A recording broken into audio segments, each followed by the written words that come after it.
Je suis ivoirien. J'ai tous mes papiers ivoiriens. À t'entendre, ça veut dire que quand on est ivoirien naturalisé, on n'a pas les mêmes droits que les autres ivoiriens. C'est un discours très grave. Pour ce monsieur, il y a des Ivoiriens de première zone et il y a des citoyens de seconde zone dont j'en fais partie et qui n'ont pas les mêmes droits. Ça veut dire moi, je n'ai pas le droit d'intégrer certaines institutions, je n'ai pas le droit d'être conseiller municipal, d'être conseiller régional parce que j'ai la peau blanche. C'est un discours extrêmement rétrograde et dangereux. Ces personnes me rappellent les personnes qui ont dit à Rosa Parks, cette célèbre femme afro-américaine qui a osé s'asseoir à la place des Blancs dans le bus. Elle a été attaquée par ses propres frères d'origine qui lui ont dit « Mais tu ne pouvais pas rester à ta place et te taire. C'est quoi ma place à moi d'après toi? C'est de rester derrière une boutique et de me taire. Mais pourquoi cette discrimination ?» Bali Bakayoko est né à Saint-Denis. Bon, toi tu te compares à Rosa Parks. Toi ton cas est grave, hein? Toi seulement là, ton cas est grave et tu mérites d'être traité très sérieusement. Déjà Rosa Parks, elle est descendante d'esclaves. Rosa Parks a subi la ségrégation. Rosa Parks luttait pour les droits des Noirs. Rosa Parks était une Américaine.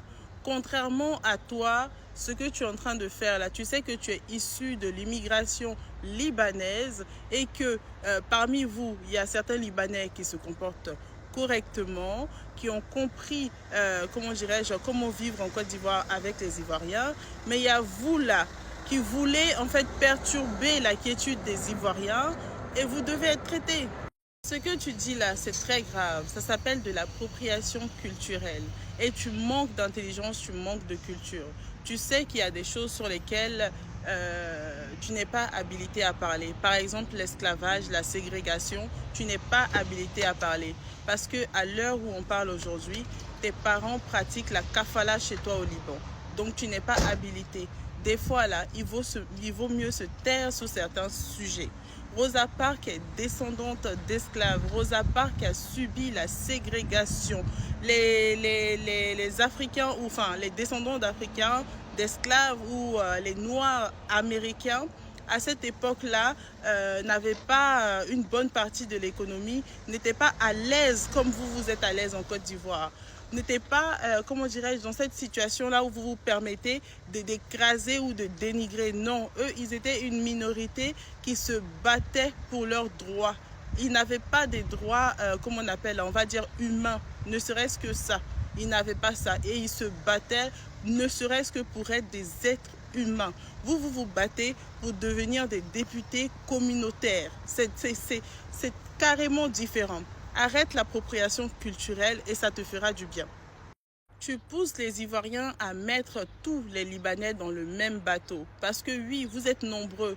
Les Libanais qui est arrivés dans la dernière vague là, vous êtes nombreux à ne pas connaître la culture ivoirienne et à vouloir imposer votre mauvaise culture barbare aux Ivoiriens. Et ça ne passera pas. En Côte d'Ivoire, quand tu viens, tu respectes la culture, tu respectes les Ivoiriens et tu seras tranquille, tu seras en paix. Mais quand tu veux écraser les Ivoiriens, quand tu veux écraser les gens que tu as trouvés sur place qui t'ont donné ne serait-ce qu'un petit bout de passeport, là, ça ne peut pas passer. Je suis désolée, ça ne passera pas.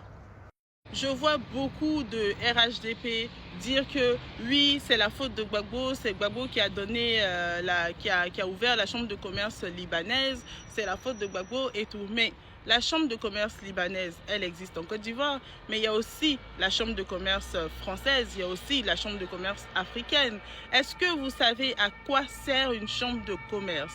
La chambre de commerce, ça sert juste aux entreprises étrangères ou aux entrepreneurs étrangers d'avoir, comment dirais-je, un lieu ou bien d'avoir des personnes de référence pour pouvoir communiquer, pour pouvoir, comment dirais-je, connaître les lois du pays dans lequel ils veulent s'installer. Et c'est pour ça que les Libanais ont une chambre de commerce libanaise en Côte d'Ivoire, comme les Français ont une chambre de commerce libanaise, française en Côte d'Ivoire. Parce qu'il y a beaucoup d'échanges entre les Libanais et les Ivoiriens, entre les Français et les Ivoiriens. Et c'est pour ça qu'il y a une chambre de commerce en Côte d'Ivoire. Et ça existe en France, ça existe aux États-Unis, ça existe partout. Ce n'est pas quelque chose d'inédit que Gbagbo a mis en place pour les Libanais. D'ailleurs, si cela ne rentrait pas dans le cadre légal, si cela était contre la volonté ou contre, comment dirais-je, la vision du RHDP, ça fait 15 ans qu'ils sont au pouvoir et 15 ans que cette chambre du commerce du Liban et de la France et des États-Unis et de d'autres pays existe en Côte d'Ivoire et il n'y a pas eu de changement. Pourquoi? Parce que c'est purement et simplement la loi. Vous, les Libanais qui vous exhibez, tels que Hassan Hayek, tel que ce petit-là qui veut être député, et les autres jeunes filles libanaises là et tout qui vous exhibez en train d'aller voter avec votre passeport qui narguez les Ivoiriens, on sait que vous vous assimilez au RHDP. C'est pour ça que vous avez comme rôle de distraire les Ivoiriens. Nous, on ne va pas rentrer dans cette distraction-là parce que la Côte d'Ivoire a un problème de gouvernance aujourd'hui. Aujourd'hui, il n'y a pas d'électricité en Côte d'Ivoire. Il n'y a pas d'eau en Côte d'Ivoire. Les Ivoiriens meurent de soif. Les Ivoiriens dorment dans le noir. C'est de ça qu'il s'agit. Alors qu'on dit que, comment dirais-je, Ado travaille fort. Ado a bien travaillé, pays développé, pays qui ressemble à la Suisse, mais il n'y a pas d'eau, il n'y a pas d'électricité. Et aucun ministre ne prend la parole. On envoie des représentants, on envoie des gens bancals sur les plateaux télé, mais aucun ministre ne prend la peine de respecter les Ivoiriens et de venir s'expliquer à la télé. C'est de ça qu'il s'agit. C'est ça les problèmes des Ivoiriens. Arrêtez de nous distraire avec vos affaires de Libanais. Le problème des Libanais, c'est un problème de gouvernance. Parce que si un Libanais commet un acte qui est répréhensible, c'est à l'État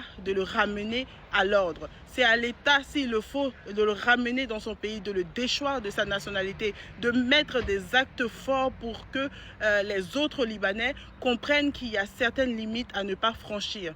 Là encore, c'est la faillite du gouvernement, c'est la faillite du pouvoir moribond qui est en place actuellement en Côte d'Ivoire. Arrêtez de nous détourner avec vos histoires à la con. C'est compris? Capito, capiché, les Ivoiriens sont dans le noir. Les Ivoiriens n'ont pas d'eau potable. Les agriculteurs se plaignent. Les travailleurs dans les entreprises, tous les syndicats se plaignent. Il n'y a pas de courant, il n'y a pas d'électricité, les loyers sont chers, la nourriture est chère. Tout ce développement-là, c'est fait pour qui? C'est fait pour les Ivoiriens ou c'est fait pour les étrangers ou c'est fait pour qui exactement? On ne sait pas. La bataille est longue parce que les gens qui veulent prendre ce qui n'est pas à eux sont encore trop nombreux.